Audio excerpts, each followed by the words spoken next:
Oke, saya mau berbagi pengalaman sama teman-teman dan sahabat-sahabat saya semua. Yang mungkin juga sahabat-sahabat juga mengalami hal yang sama. Jadi kita bisa sharing dan bisa tukar cerita tentang pengalaman kita. Oke, saya akan memulai video perdana ini dengan suatu cerita tentang kisah eh, sahabat saya dalam tanda kutip yang abstrak. Jadi awal mula kisah ceritanya seperti ini. Jadi seperti biasa saya punya rutinitas pulang kerja itu dari tempat kerja itu jam 4, dan karena tempat saya jauh dari tempat kerja jadi kira-kira kurang lebih 1 jam lebih perjalanan saya menuju ke rumah. Dan jalan menuju rumah saya itu cuma ada satu akses dari jalan besar. Jadi ada pertigaan dari jalan besar masuk ke jalan ke perumahan saya, cuma satu akses. Jadi dari pertigaan itu ada pangkalan ojek, ya kan? Yang biasa otomatis kalau orang mau berhenti dari naik bis kota itu, dia nyambung ke rumah menuju ke naik ojek. Nah, jadi tiap hari saya melalui jalan itu karena cuma ada satu akses menuju ke rumah saya melalui jalan itu. Dan awal mulanya saya berjumpa teman sahabat saya adalah di simpang ojek itu. Oke, sore itu saya udah sampai di simpang ojek, dan lewat dari simpang ojek itu ada seorang anak sekolah, ya kan, menghentikan motor saya dengan alasan dia mau ikut nebeng pulang. Jadi saya bilang, oke deh, silahkan naik, saya bilang gitu. Jadi saya bonceng dia menuju ke sambil pulang ya, menuju ke rumah dia juga menuju rumah saya, karena kita tahu bahwa saya cuman di rumah saya itu cuma ada jalan satu akses, yang dimana juga sebelum sampai ke perumahan itu ada perkampungan penduduk.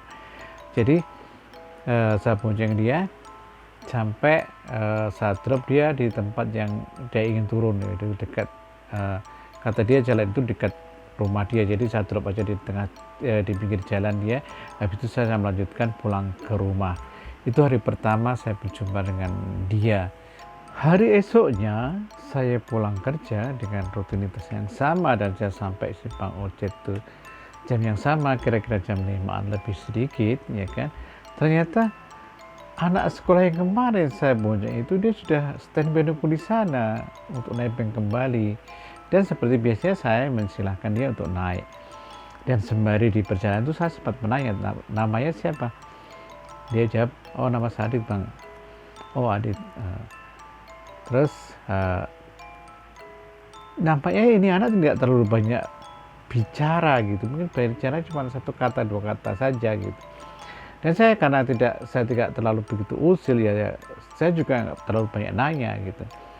Dan akhirnya seperti biasa saya drop dia di pinggir jalan, di mana kata dia rumah dia adalah dua rumah di belakang rumah yang depan jalan tersebut gitu. Oke teman-teman dan sahabat-sahabat saya, ternyata ini akhirnya menjadi suatu rutinitas akan yang berjalan lama. Jadi setiap saya pulang selalu Adit standby nunggu saya di simpang ojek itu, dekat ojek itu, dan menebeng saya pulang. Jadi kita selalu pulang barengan tiap sore. Jadi pada suatu ketika saya pulang agak terlambat, ya kan, karena kebetulan cewek saya ngajak jalan waktu itu saya masih muda dan saya bekerja satu perusahaan dengan pacar saya. Jadi pacar saya ngajak jalan, jadi kita pulangnya sampai agak larut lah, ya kan, larut. Jadi akhirnya hari itu saya nggak jumpa Adit, dan tentunya itu tidak nebeng sama saya karena saya tidak pulang jam 5-an gitu.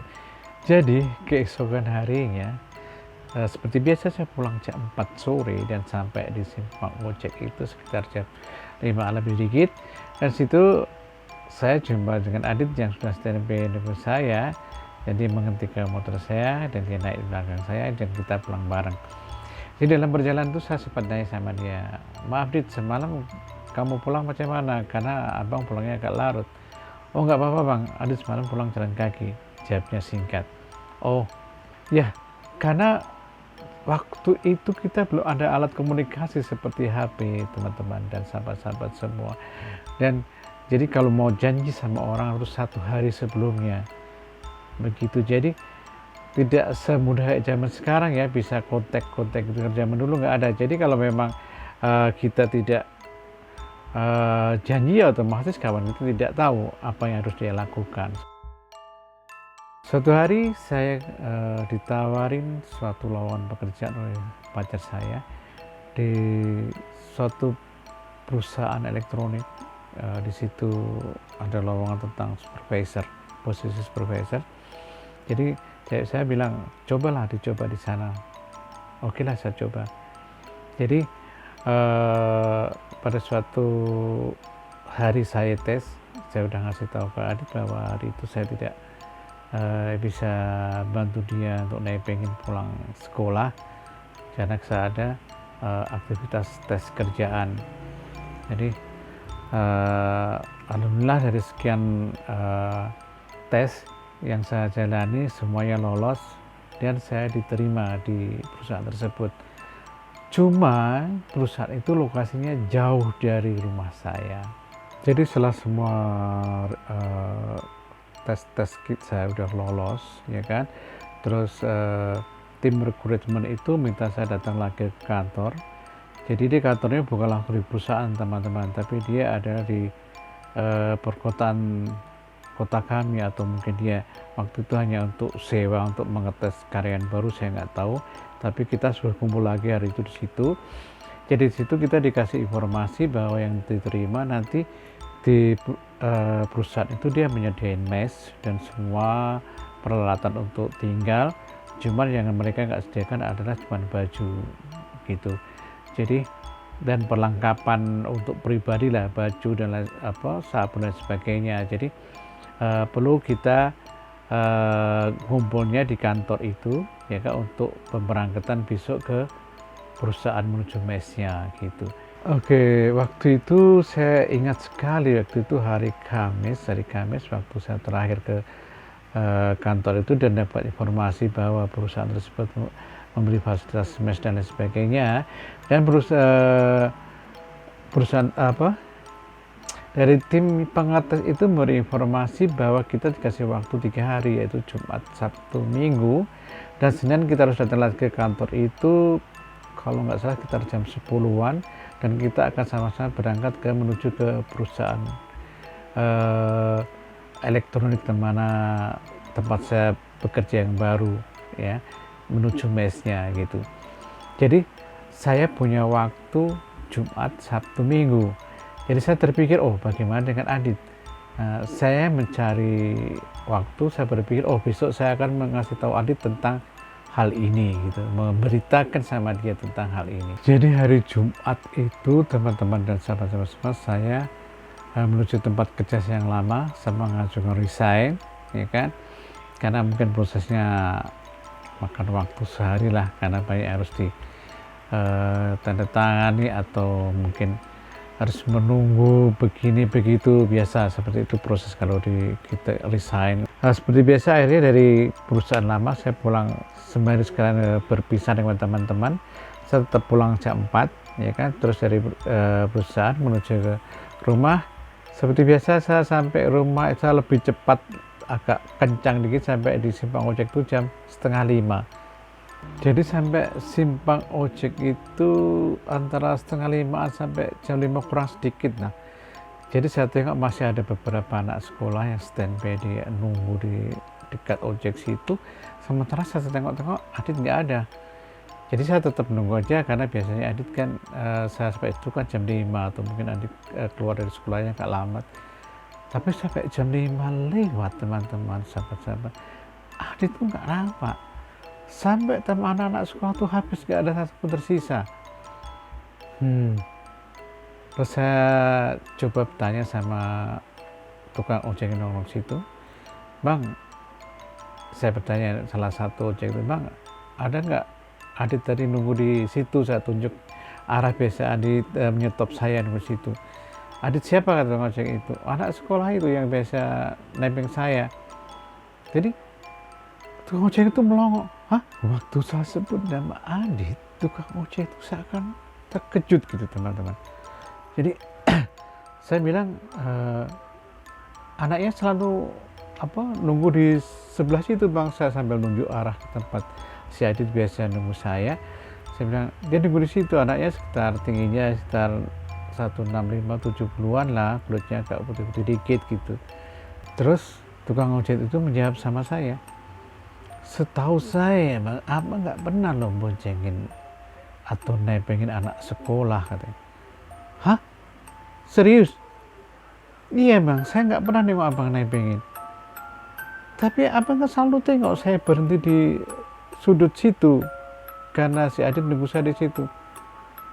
Saya nggak pernah abang nampak berhenti di situ. Setahu saya abang selalu lewat pangkalan ini langsung laju aja, katanya. Jawaban tukang ojek itu membuat saya diam, teman-teman dan sahabat semua. Saya diam sebentar, saya kayak terbengong gitu, berpikir bener nggak nih jawaban nih orang.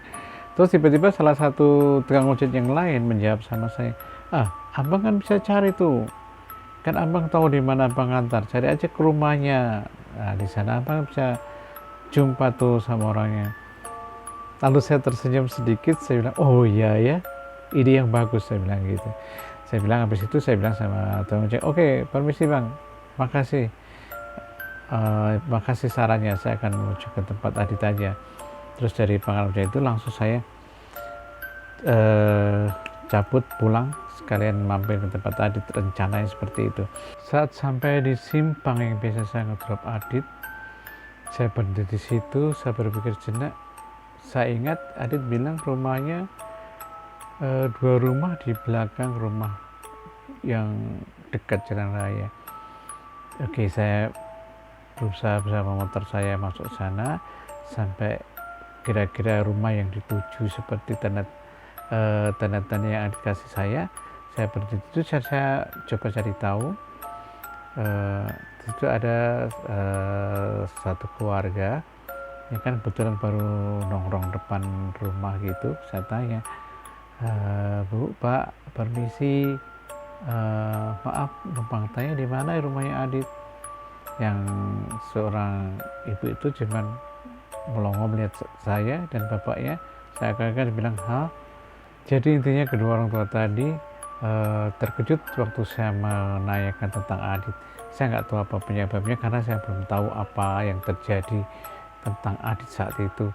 Jadi dari terkejutan kedua orang ini yang saya merasa dia itu juga mungkin kenal Adit kan, tetangga kan. Jadi saya jadi semakin heran apa sebenarnya yang terjadi dengan Adit gitu. Perasaan Adit saya jadi serba nggak enak. Tapi kedua orang tua tadi menunjukkan arah satu rumah yang menunjukkan bahwa itu rumah Adit untuk supaya saya menuju ke sana. Terus saya menganggukkan kepala saya dalam arti saya setuju dengan saran dia, petunjuk dia, maka saya menuju ke rumah yang ditunjuk kedua orang tua tadi. Sampai ke rumah yang dituju rumah Adit, saya ketuk pintu. Jadi waktu saya mengetuk pintu dan bilang assalamualaikum itu muncul seorang bapak-bapak sekitar usianya 40-an lebih, mungkin sekitar 42-an 43-an lah.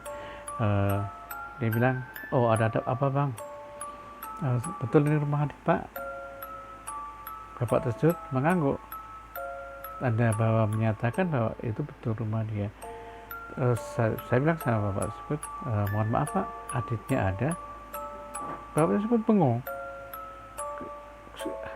Ekspresinya itu loh, dia itu saya terkejut, kayak merasakan bahwa percayaan saya itu salah gitu. Dia orang tua itu bilang seakan-akan memberikan ekspresi itu, orang ini nanya apa sama saya kok nanya Adit gitu. Jadi saya jadi terdiam gitu, saya nggak tahu harus bereaksi apa karena jawabannya seakan-akan nggak bersahabat itu.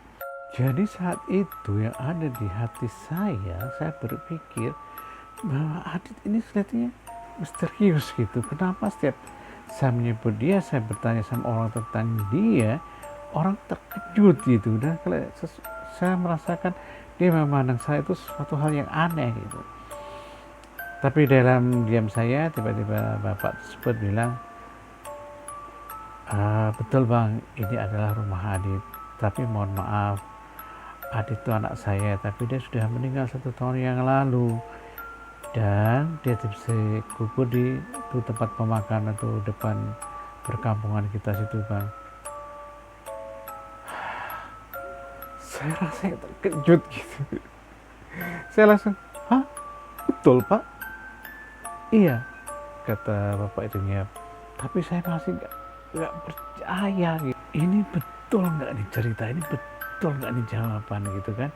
Terus saya bilang sama bapak tersebut, Pak mohon maaf Pak ya, selama ini saya memujikan Adit setiap pulang sekolah. Itu hampir kira-kira 3 bulan ini Pak, saya selalu pulang bareng sama Adit. Selama saya pulang kerja, Adit pulang sekolah. Jadi adik namping saya dan kita pulang bareng sama-sama pulang ke rumah. Jadi ini berlangsung udah selama 3 bulan ini loh Pak. Bapak itu terhenti sebentar, bapaknya Adit langsung dia menunduk sambil menggelengkan kepala tanpa ada satu kata pun. Terus bapak itu bilang sama saya, tunggu sebentar Bang. Dia masuk ke rumah, dia berganti pakai peci dan pakai sarung. Terus dia bilang sama saya, Dek motornya tinggal sini aja ya, saya kawinkan adik nengok Adit, dia bilang gitu. Jadi dalam perjalanan itu saya sedikit memberi informasi sama bapaknya Adit bahwa selama ini saya nengok Adit tuh biasa-biasa saja, tidak ada nampak dia sesuatu yang abstrak di mata saya. Bapak itu cuma bisa diam dan sampai di perjalanan menuju ke peristirahatan Adit yang terakhir di pemakaman itu dia meneteskan air mata. Saya nggak, mungkin dia sedih karena melihat anaknya merasa masih belum nyaman. Itu perkiraan dalam hati saya, walaupun saya tidak tahu apa yang ada dalam hati Bapak Adit tersebut. Sampai di persarian itu atau pekuburan itu, Bapak itu menunjukkan saya, ini Bang, ini kuburan Adit. Saya baca di nisan itu nama Adit bin Thoyib. Thoyib adalah nama bapak tersebut. Saya sempat tidak percaya gitu teman-teman saya. Betul-betul sungguh tidak percaya. Yang saya alami selama 3 bulan ini nyata, bukan sesuatu yang tidak nyata. Tapi kenapa Adit ada di depan saya tetapi sudah tertutup dengan tanah? Coba bahaya teman-teman. Tapi waktu bapak itu ngajak berdoa, saya ngikuti bapak itu berdoa, terlintas saya nampak ada sosok yang lewat gitu di depan saya. Saya cuma berpikir dalam hati, ini mungkin Adit. Dan waktu saya berpikir bahwa itu Adit, saya cuma berpikir mungkin cuma saya aja yang nampak, mungkin Pak Thoyib nggak nampak atau Bapak Adit nggak nampak. Jadi waktu itu saya cuma diam saja, tapi saya nampak sekelebat Adit lewat di situ, atau mungkin Adit menyambut saya karena saya datang menjenguk dia. Saya kurang tahu apa yang terjadi. Itu hanya ada pada pemikiran saya saja.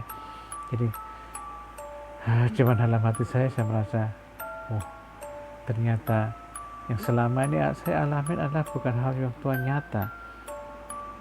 Tapi ya dalam hati saya berpikir ya sudahlah, anggap aja beramal itu bukan hanya untuk yang hidup saja, mungkin juga orang yang abstrak, cuma kita perlu untuk beramal. Itu yang ada dalam hati saya saat itu. Itulah teman-teman suatu kejadian nyata yang saya alami, yang mungkin juga teman-teman atau sahabat-sahabat di luar sana juga punya mengalami hal yang sama. Tapi anehnya saya bukan hanya satu kali, tapi banyak hal yang seperti ini saya alami dengan beberapa macam cerita, ya kan. Dan itu juga berlanjut dengan pengalaman anak-anak saya sampai sekarang, ya kan. Oke teman-teman, ini adalah video pertama saya yang saya share kepada teman-teman sahabat-sahabat semua. Semoga bisa menjadi suatu nilai positif atau pelajaran, dan saya juga butuh teman-teman di luar sana, sahabat-sahabat di luar sana, untuk memberikan feedback ke saya atau memberikan suatu saran atau tanggapan tentang video perdana saya ini. karena saya sangat memerlukannya. Oke teman-teman, bye bye.